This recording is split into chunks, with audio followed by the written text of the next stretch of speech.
संतोष देशमुख हत्या प्रकरणातील आरोपी वाल्मिक कराडला जेलमध्ये व्हीआयपी ट्रीटमेंट मिळत असल्याचा दावा बडतर्फ पोलीस उपनिरीक्षक रणजित कासलननी केलाय।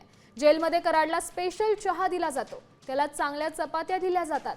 कारागृहातील कॅन्टीनमधून तो 25,000ची खरेदी करत असल्याचा आरोप रणजित कासलेनं केलाय। जामिनावर जेल बाहेर आल्यानंतर रणजित कासलेनं एका व्हिडिओतून हा दावा केलाय।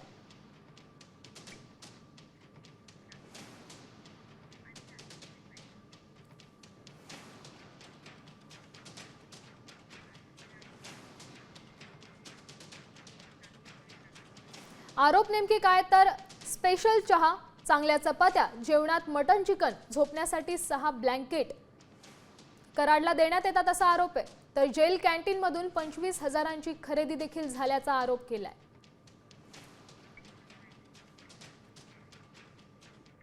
फरसान काय त्याच्यामध्ये बीडी सिगरेट तंबाखू असेल, मी बघितलं नाही ते ओपन करून, पण ते ही होतं सगळं। कपातच्या 3 लेअरची चपाती, फरसान, चिकन किलोवर मिळतं त्या ठिकाणी चिकन। ह्याला 3 बुधवार रविवार चिकन मिळतं। कॅन्टीन 25,000ची कॅन्टीन घेतो तो, स्वतःच्या नावावर 10,000ची आणि 5-6 जण वंजारी समाजाचे त्याच्या नावावर तो 5,000ची कॅन्टीन घेतो। म्हणजे ज्याची अवकात नाही ना त्यांच्या नावावर कॅन्टीन घ्यायचं, पैसे मागवायचं आणि हे का 50-50 हजाराची कॅन्टीन असते का कुठं? आम्हाला 1000पेक्षा जास्त देत नाही।